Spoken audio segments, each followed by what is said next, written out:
तो जैसा कि हम जानना चाह रहे थे हमारे VLEs के लिए कि what will be the cost of content and what will be the rate पर कंटेंट दे हैव टू पे यू। एक्सीलेंट। तो गौरव जी, इसमें अभी तक जो हमने बात की, ये की थी हमने कैपिटल एक्सपेंडिचर की, एक सिनेमा लगाने को क्या करना है। ये बड़ा अच्छा सवाल है, नेचुरली काफी VLEs का आया होगा कि अब रेगुलरली हमें पिक्चरें जो हमारे यहाँ लानी है तो इसकी कॉस्ट क्या होगी, हमारे यहाँ कंटेंट जो आएगा वो किस कॉस्ट में आएगा। इसमें मैं 2-3 बड़ी इंपॉर्टेंट चीजें शेयर करना चाहता हूँ। आज की तारीख में VLE भाइयों बहनों को मैं बताना चाहता हूँ कि एक प्रोड्यूसर जब एक कंटेंट एक लोकेशन तक पहुंचाता है तो उसकी कॉस्ट तकरीबन 20-25 हजार रुपए तक पहुंच जाती है। ठीक है। दूसरा जो होता है, ये जो मॉडल होता है उसमें टिकटें बिकती है, VLE टिकटें बेचता है, उन टिकटों में से एक शेयर ऑलमोस्ट 50% जो है वो सिनेमा का होता है, नियर टू 50%। बाकी 50% जो है वो तकरीबन प्रोड्यूसर और जो वहाँ डिस्ट्रीब्यूटर पिक्चर लाता है उसमें बढ़ता है। तो ये आज का मॉडल है। हम जो करने जा रहे हैं ये बड़ा unique, first I would say first time ever, बड़ा ही यूनिक कॉन्सेप्ट है जिसमें हम एक फिक्स्ड कॉस्ट में VLE को पर स्क्रीनिंग, पर पिक्चर की कॉस्ट में हम देने वाले हैं। हमारा जो अभी प्रयास है, यहाँ हम ये चाहते हैं कि एक VLE जब एक पिक्चर बुक करे तो हमसे कम 7 से 10 शो की बुकिंग ले उस पिक्चर की, जिसमें एक शो की कॉस्ट तकरीबन 1000 रुपए प्लस टैक्स पड़ेगी उनको। इसका मतलब ये हो गया कि आज 7 से 10 हजार रुपए का निवेश उनको एक हफ्ते में एक कंटेंट पे करना पड़ेगा। अब मान लो उन्होंने एक रीजनल और एक हिंदी पिक्चर ले ली हमसे, तो उनकी 15 से 20 हजार रुपए की हफ्ते की इन्वेस्टमेंट उस पे जाएगी। मैंने पहले भी बताया कि आज 1000 रुपए में, तो जैसे आपने दिल्ली की बात की, कुछ जो ज्यादा प्रीमियम है 300-400 रुपए तो नॉर्मल हो गया, पर बहुत ज्यादा है वहां 1000 रुपए की होती है। बिल्कुल। तो हमारी यही मेन चैलेंज थी जिसको हमने मिटिगेट किया है कि वो प्रोड्यूसर कंटेंट देने को ही तैयार नहीं था कि हम इतने कम दाम में वहां क्यों दें।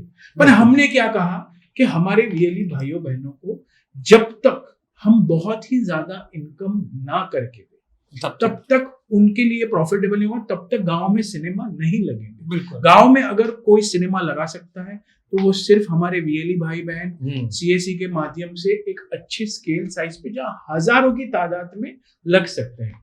तो हम जो कंटेंट भी ला रहे हैं वो इस प्रयास से, इस कन्विक्शन से और इस कॉन्फिडेंस से सारे कंटेंट प्रोडक्ट ला रहे हैं कि ये हजारों सिनेमा में पहुंचेगा। जब हजारों सिनेमा में पहुंचेगा तो उनके लिए भी एक सब्सटेंशियल इनकम होगी। पर इसका लाभ आज हमारे VLE भाइयों बहनों को मिलेगा, जिसमें हमने पहले भी बताया कि हम चाहते हैं कि मान लो आप 50 रुपए का एक टिकट कॉस्ट रखो, ये टोटली VLE का प्रोरोगेटिव होगा, ये उनके डिसीजन है।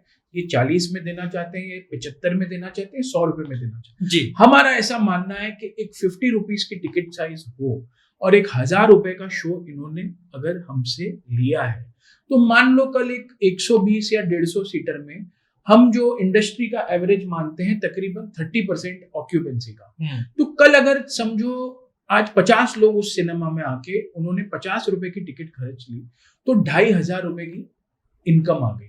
उस शो की कॉस्ट VLE की क्या पड़ी? 1000 रुपए। तो ये हमारा प्रयास है कि VLE की जो लिमिट है अर्निंग की वो बहुत ही ज्यादा हो, है ना। वो एक 10, 20, 30% मार्जिन में काम ना करे, वो 100%, 200%, 2 से 3 से 4 गुना अपने निवेश का हर शो में कमा पाए। मतलब कमाई आपकी जब ही होगी जब आपके शोज ज्यादा होंगे, ये भी आप लोगों को ध्यान रखना होगा। पर कंटेंट जो आपको जो कॉस्ट हम लोग बता रहे हैं वो 1000 रुपीज का जो कंटेंट कॉस्ट है वो आपको एक साथ जो लेना होगा वो कम से कम, जो सर ने बताया कि 7 से 10, यानी मैं कहूंगा कि 10 से 15 अगर आप लेंगे तो ज्यादा, क्योंकि जितना ज्यादा कंटेंट आपका रहेगा आपके पास, जितनी ज्यादा आपकी स्क्रीन चलेंगी उतना ज्यादा आप लोग अर्निंग करेंगे। तो कंटेंट की जो हम बात कर रहे हैं सर, बात आपने पुनीत जी ने की 7 या 10 कंटेंट आपको लेंगे, वो हर हफ्ते आपको लेंगे। बिल्कुल, बिकॉज किसी हफ्ते में आप सोच नहीं सकते कि मैं नहीं लूंगा, और ये तो बेयर मिनिमम कंटेंट हो गया। सपोज आपने एक सिनेमा हॉल ओपन किया है, जैसे पुनीत जी ने बोला एक दिन में आप 4 से 5 शो चला सकते हैं। तो इसका मतलब अगर कोई अच्छी फिल्म आ गई तो आपने 10 शो लिए तो 2 दिन में आपके वो कंटेंट खत्म हो गया। तो इसका मतलब वापस आपको कंटेंट लेना पड़ेगा। बिल्कुल पर बिल्कुल जितनी पिक्चरें अच्छी बनेगी, जितनी पिक्चरें पॉपुलर होगी, उतना आपका इनकम उससे ज्यादा होगा। बिल्कुल इनका कहना ये है कि जितना हमारा कंटेंट रहेगा, बेसिकली आपको ये देखना होगा कि आपको कितना उस, अगर जैसे ब्रह्मास्त्र की मैं अगर मैं बात करूं, बहुत अच्छी पिक्चर थी, सब लोगों ने लाइक की, तो हो सकता है कि आपको एक दिन में 3 से 4 शो भी चलाने पड़े। तो आप लोगों को ये पहले से ही सोच के रखना होगा कि आपको नंबर ऑफ शोज यानी नंबर ऑफ कंटेंट आपको कितनी बार दिखाना है, और वो पर वीक के हिसाब से आपको अपना आकलन हमें देना होगा। इसमें 2 चीज मैं ऐड करना चाहूंगा गौरव जी, ताकि कोई भी वीएलई को कोई टाइप की शंका ना हो।